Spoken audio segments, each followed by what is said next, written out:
got my butcher box made in today. This is I've got 2 pounds of ground beef. I've got a roast, and these are top ground steaks. There's 4 of them. And I've got 2 packages of stew meat.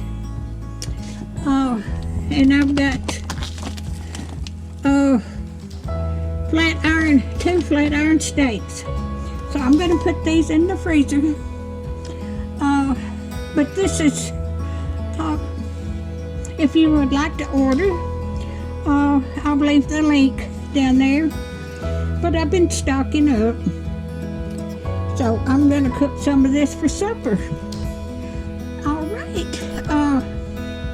But there's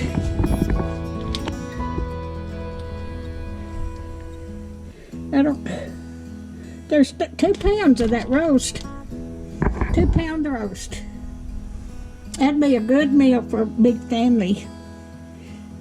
But I'll leave the link there. And but if you like my videos, just like, share, and subscribe, and hit that little bell when you want to be notified when you got another video coming out. Y'all have a good day, and thank y'all so much for watching.